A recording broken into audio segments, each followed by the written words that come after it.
Ano 2021, cidade de Seul. Em um beco estreito, avistamos um grupo de alunos conversando. Este é Jaimin. Ele foi abordado por valentões, mas os ignora rapidamente. Então, irritado com a reação do nerd, o chefe dos valentões, So-Ryuk, o ataca pelas costas.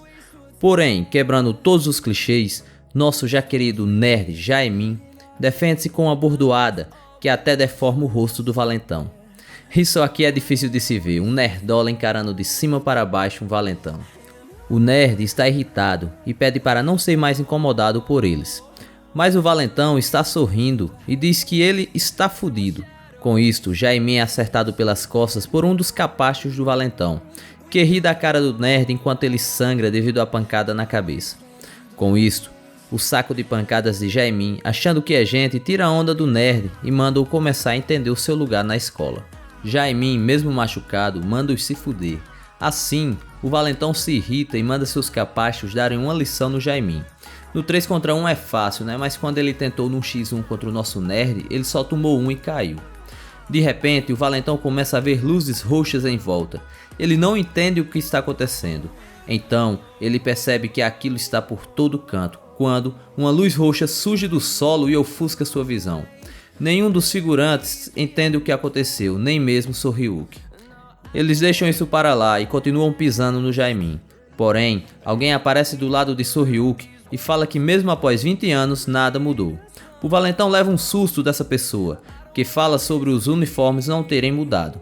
So-Ryuk pergunta quem seria o mendigo, que logo se irrita com ele e diz que eles não devem tratar assim o seu veterano. Os demais figurantes ficam com medo após escutarem isso.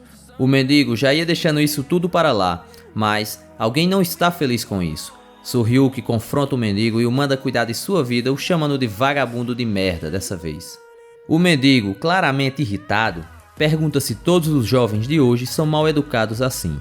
Com isto, o valentão que apanhou para o nerd num x1 anteriormente, coloca a mão no peito do mendigo e diz que irá ensiná-lo uma lição se não for embora.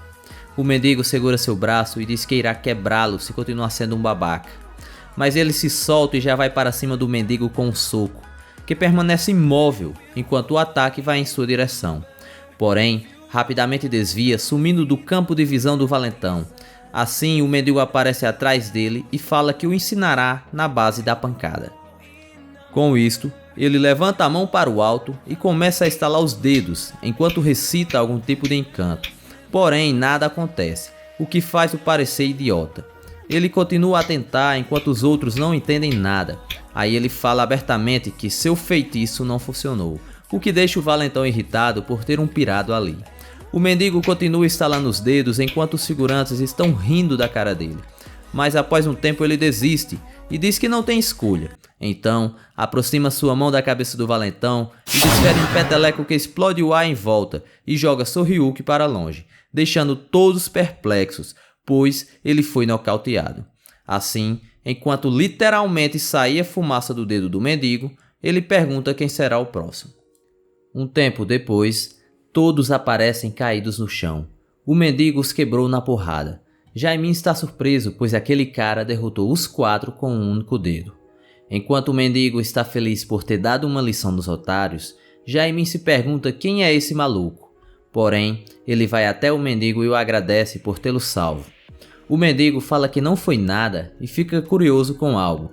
Jaimin acha que ele está preocupado e assim diz que está tudo bem com ele, pois sua cabeça é resistente. Porém, o mendigo não quer saber disso. Ele pergunta qual a data de hoje. O nerd responde que é 10 de setembro, mas o maluco quer saber de qual ano. Então, ao saber que está no ano de 2021, ele fica espantado. Assim, começa a falar que como foi invocado em 2016, previa que agora seria 2036, uma vez que ficou no outro mundo por 20 anos. Contudo, ele diz que é melhor assim. Depois de toda essa loucura, Jaimin está confuso, mas o mendigo está indo embora e diz que vai de base, como se estivesse em um jogo, e alerta Jaimin para não ficar apanhando por aí. Como se fosse fácil, o coitado apanha só por ser nerd, mas pelo menos não é aqueles nerdolas chorões que ficam em posição fetal enquanto são humilhados.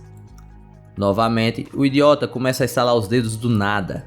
Jaimin se pergunta o que esse maluco tá fazendo, enquanto o mendigo tenta usar uma magia de teleporte e nada acontece. Para Jaimin, ele é só um doido e não um aluno. De repente, o maluco se vira rapidamente e vem em direção a ele. Jaimin fica assustado, pensando que ele vai lhe bater, mas ele somente pergunta qual o nome do nerd, que de imediato responde. Então, o doido lhe pede dinheiro, o que assusta o nerd.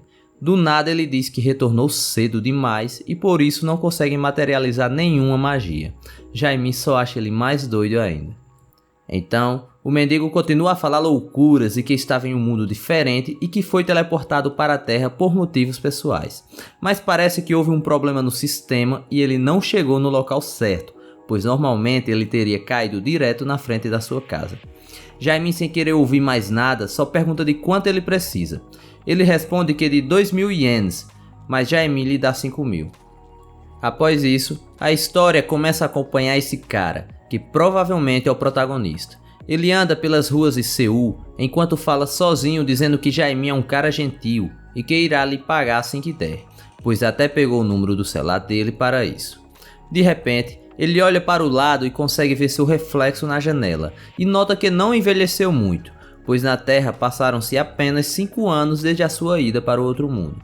Com isto, ele deduz que agora tem 24 anos e que seus pais devem estar com mais de 50 anos, já sua irmãzinha Soan deve estar com 7. Assim, seu próximo passo é ir para casa e ver sua família. Enquanto caminhava, o prota avista a entrada de um metrô, mas na frente dela está uma unidade de militares. Assim, se questiona se ocorreu algum acidente. Deste modo, ele pergunta a algumas alunas o que está havendo. Elas, rindo da cara dele, falam que é algo normal haver soldados protegendo a entrada da dungeon e tiram sarro perguntando se ele ficou em coma todo esse tempo. O prota fica sem entender nada enquanto elas vão embora. Assim, ele olha ao redor e avista outra entrada de metrô, porém essa não tem militares a protegendo. Com isso, ele vai até ela e ao descer as escadas, dá de frente com um portão trancado com um cadeado. Então, ele acha que realmente houve um acidente. Porém, ele percebe algo na guarita ao lado. As chaves estão ali em cima do balcão. Deve ser o destino. Deste modo, ele abre o portão e entra no terminal do metrô. Lá dentro está tudo vazio, e ao perceber isso, ele decide voltar. Mas, ao tentar abrir o portão novamente, uma janela de sistema aparece para ele, informando que ele entrou na dungeon da primeira saída da estação Gaucheon. O prota fica surpreso com aquilo e agora entende do que aquelas alunas estavam falando. Outra mensagem aparece informando que a dungeon já foi concluída, então somente monstros básicos serão invocados ali. Ao menos isso, né? Vai que aparece um boss final de cara. O prota tá confuso do que aconteceu na Terra durante esses 5 anos, pois até monstros no metrô surgiram. Assim, ao tentar voltar, ele toma uma descarga elétrica das correntes e uma nova mensagem aparece, dizendo que ele não possui uma pedra de retorno, pois só assim é possível sair da dungeon. O prota então decide ir atrás dessa pedra de retorno. Assim, ele olha ao fundo da estação e sente que tem algo vindo. De repente, emanando uma pressão enorme, um monstro surge e já o ataca, mas com destreza o prota desvia. Então, ele tenta ativar uma magia de retenção, mas como vimos antes, não deu certo.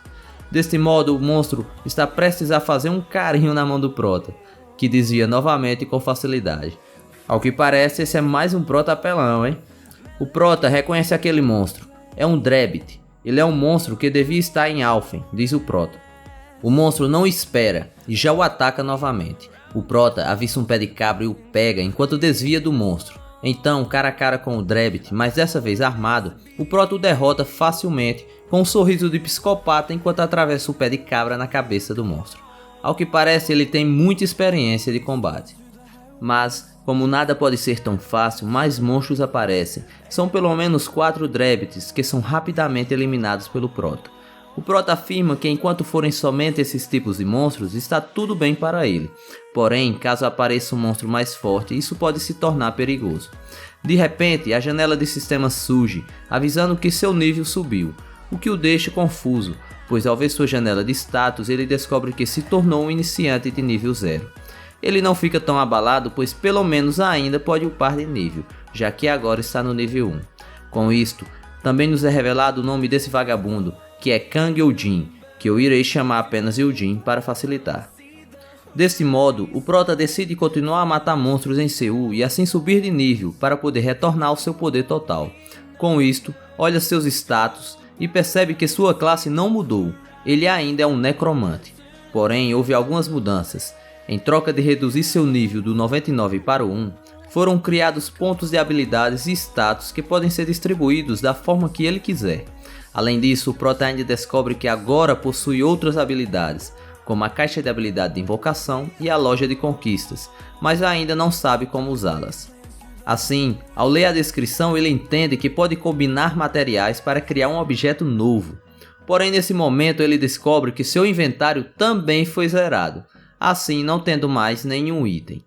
Logo após, ele abre a loja de conquistas e descobre coisas que não haviam em Alphen. Aquilo é como uma loja online para ele. Após essa breve analisada nas habilidades que ganhou, ele decide adquirir a habilidade de busca para encontrar a pedra de retorno e sair da dungeon, como também as habilidades de detectar e invocar para encontrar os monstros e derrotá-los com seus esqueletos. Contudo, ele percebe que necessita de 10 pontos para aprender cada habilidade. Então, ele resolve ajustar seus status primeiro e com isso distribui pontos em todos os status, desde força até controle, o que muda um pouco a sua aparência, tornando-o mais sombrio e overpower. Agora ele está com 0 pontos disponíveis, porém com mais poder de luta. Diante do caminho à sua frente, ele traça seu objetivo, que é conseguir mais 5 pontos de conquista para poder comprar a habilidade de busca, que custa 10, e sair da dungeon. Para isso ele precisa derrotar mais 5 Drebbits, o que irá garantir os pontos que faltam para comprar a habilidade.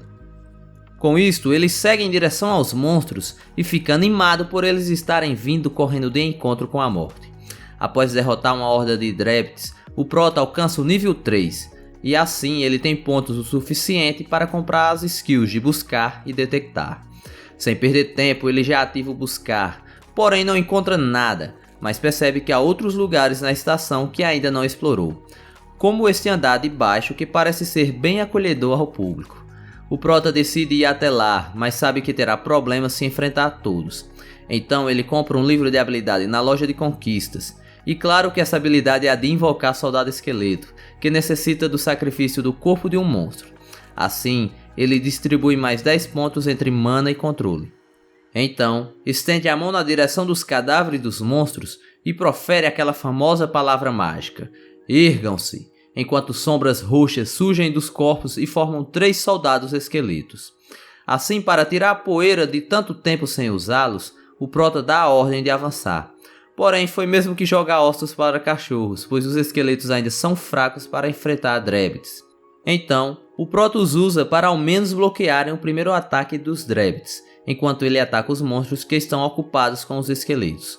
Ao derrotá-los, já usa seus corpos para invocar mais soldados esqueletos. Assim, ele continua nesse ciclo sem fim de bloquear com os esqueletos e finalizar com ataques básicos. Depois de um longo tempo, ele consegue limpar a dungeon e assim ativa a skill de procurar e encontra a pedra de retorno. O cenário muda para o lado de fora da estação. Um funcionário do local retorna ao seu posto e logo percebe que o cadeado foi rompido e fica apavorado com a possibilidade de um civil ter entrado na dungeon. Enquanto ele tenta ligar para pedir ajuda, o prota começa a sair de um portal e de frente com o prota o funcionário pergunta se ele é um despertado. Novamente somos transportados para outro local. Em um beco, um homem está sorrindo enquanto olha para uma bolsa cheia de cristais vermelhos. Ao que parece, ele os saqueou da sua guilda, dando a justificativa de que estava arriscando sua vida em dungeons enquanto a guilda só ficava cobrando taxas enormes. Assim, ele fala que irá vender aqueles itens no mercado negro e ganhar muito mais dinheiro do que entregando para a guilda. Porém, a sua felicidade não durou muito, pois alguém estava o observando e o chama de rato de merda e ladrão. Ele se vira e pergunta quem está nas sombras. Essa pessoa é uma mulher, que diz ser a ceifadora que irá levá-lo para a morte. Essa é a capitã do time Pássaro Scarlet, Lee Yonhee, da guilda Warang, uma mulher de cabelos vermelhos e curto. Yonhee questiona como ele teve coragem de roubar pedras de sangue da dungeon que pertence à sua guilda. O ladrãozinho reconhece quem é ela e já fica puto por ter tanto azar. Yonhee oferece a chance dele se entregar, mas o homem prefere procurar uma oportunidade de fugir enquanto começa a utilizar algum tipo de habilidade. Assim, ele ataca com uma habilidade parecida com pedras de gelo, mas a mulher desvia facilmente. Então ele tenta correr, mas no mesmo instante, Yeon-hee aparece na sua frente e o mata com golpes rápidos de espada. Em seguida, Yeon-hee recolhe a bolsa com as pedras, mas recebe uma mensagem em seu celular que fala sobre a entrada de alguém não autorizado no portão da saída 1 da estação Gaocheon e pede que ela vá confirmar pessoalmente. Enquanto ela se pergunta quem seria o rato corajoso dessa vez, o prota está passando por um enorme dilema sobre qual número certo de ônibus ele tem que pegar.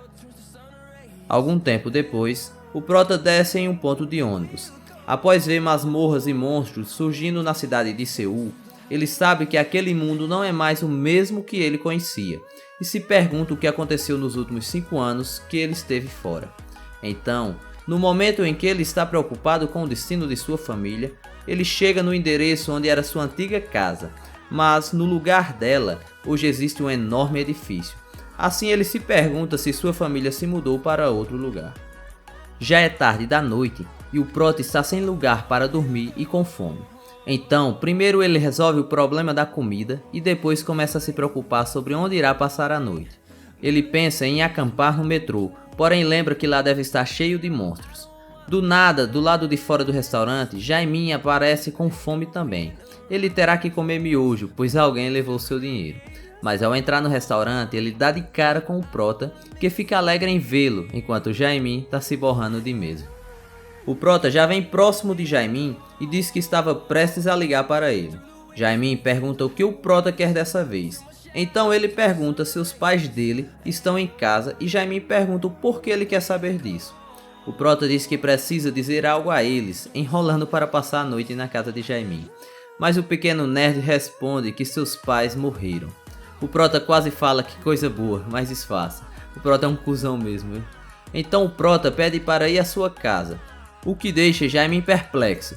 Porém o prota diz que irá pagar por isso e entrega 3 moedas para Jaemin, que no mesmo momento lembra que aquele dinheiro já foi dele. Então, para convencer Jaemin, o prota mata uma mosca próxima à cabeça dele, deixando o nerd apavorado. No dia seguinte, na escola Mido, o prota vai visitar um de seus antigos professores.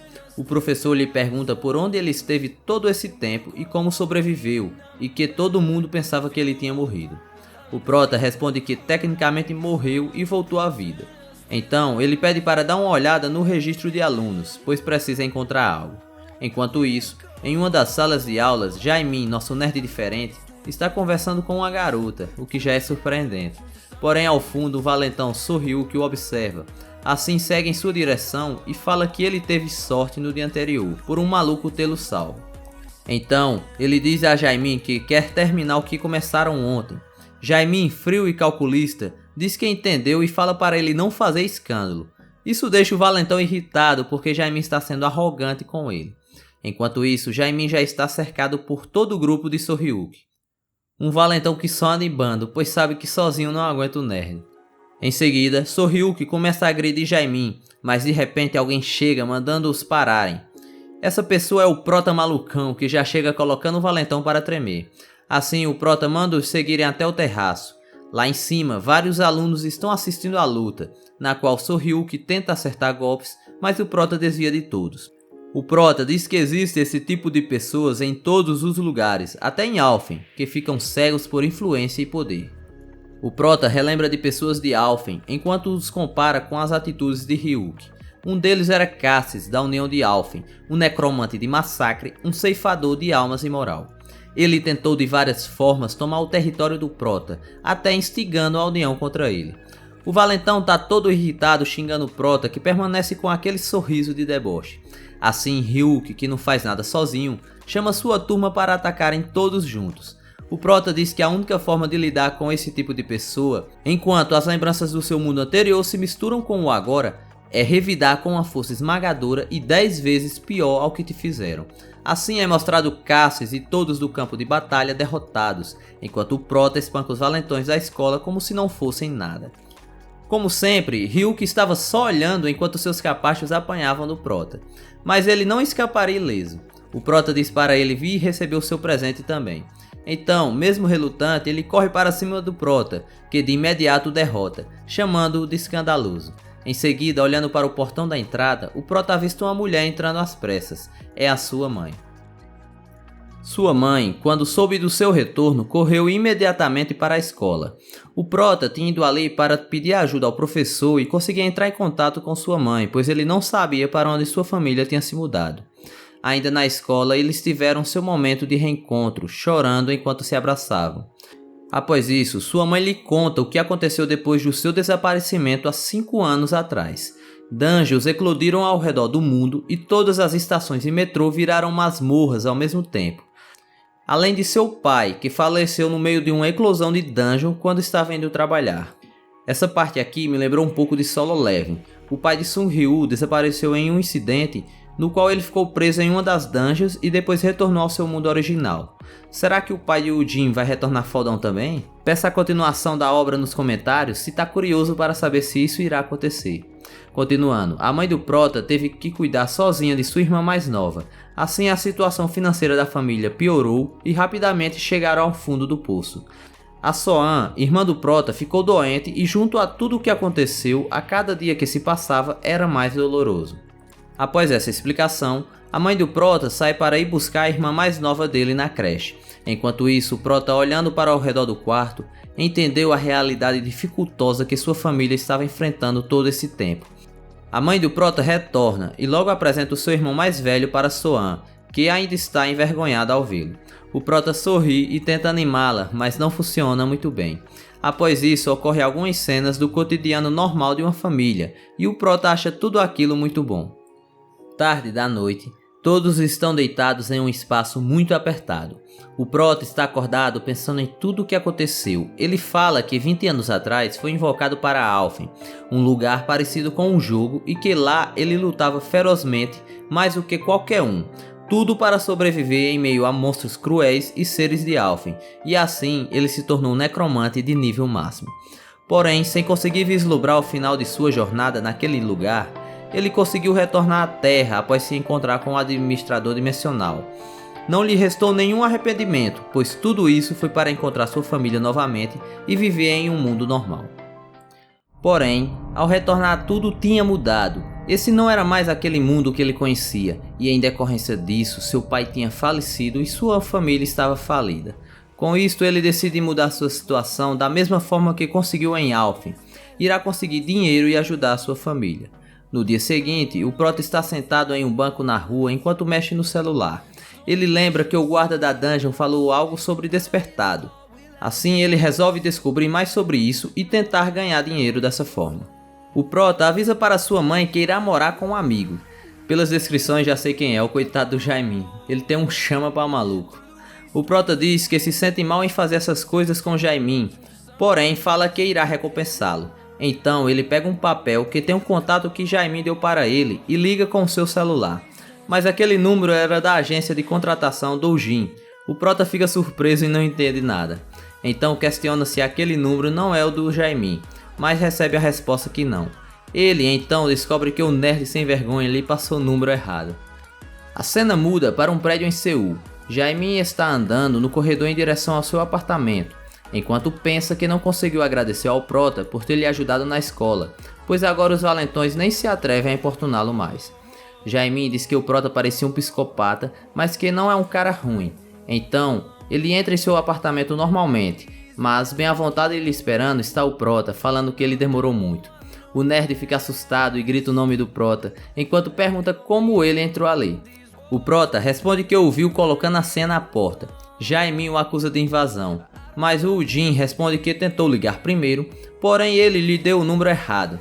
Jaimin fica envergonhado por isso, mas o Prota não liga e lhe conta que é um despertado, o que deixa Jaimin espantado. Assim, relembrando de tudo o que viu, Jaimin reconhece que não é surpresa ele ser um despertado. Então o Prota pergunta a ele se os despertados ganham muito dinheiro. Ele responde que sim, porém varia, dependendo da masmorra. Com isso, Jaimin explica ao Prota que primeiro ele tem que se registrar como despertado na associação para entrar em uma guilda. Depois ele pode ir atrás de masmorras. Mas também tem a opção de ser apenas um empregado na associação ou departamento de administração. O Prota pergunta se ele não ganharia mais dinheiro se entrasse nas masmorras e as limpasse sozinho. Jaime responde que sim, porém, por ser muito perigoso é melhor se juntar a uma guilda. O Prota responde que não tem tempo para isso e o Nerd diz que ele pelo menos tem que se juntar a uma equipe. Jaime pede o seu celular e diz que irá instalar um aplicativo para ele. Mas, ao ver o aparelho, Jaime fala que este é um modelo ultrapassado, e o Prota fala que quem lhe vendeu disse que era o mais recente lançado. Jaime fala que esse modelo foi lançado há 4 anos atrás e pergunta se ele comprou como se fosse novo. O Prota permanece calado, claramente irritado, e relembra do vendedor que lhe enganou. Deixando isso de lado, Jaime lhe explica sobre o Fórum das Masmorras, que com esse aplicativo ele conseguirá encontrar as informações delas ou agendá-las. Então, o Nerd diz para ele medir sua classificação como despertado primeiro, pois irá morrer se entrar nas masmorras de qualquer jeito. Mexendo no fórum, o Prota descobre que há uma taxa de entrada e Jaime explica que o valor mínimo será de 10.000 wons, mesmo uma masmorra de nível baixo. Então, olhando em silêncio para a tela do celular, o Prota diz o nome de Jaime, que não entende. Então ele o olha com essa cara cínica e pede mais dinheiro emprestado. Um tempo depois, o Prota foi até o departamento de controle de despertados para fazer o teste. Lá dentro, é mostrado seu corpo exalando uma aura negra enquanto várias pessoas o observam. Todos estão surpresos e se perguntam o que está acontecendo. Então o Prota aparece envolto em sombras e, usando o coelho como sacrifício, ele invoca um soldado esqueleto. Vendo aquilo, todos ficam espantados, pois acabaram de ver as habilidades de um necromante. E aí, estão gostando dessa obra? Se quiserem ver o Prota enfrentando as dungeons das estações e se tornando o mais forte de todos, comentem parte 2, curtam o vídeo, inscrevam-se no canal e ativem o sininho para serem notificados quando novos vídeos forem lançados. Obrigado por assistirem e até a próxima.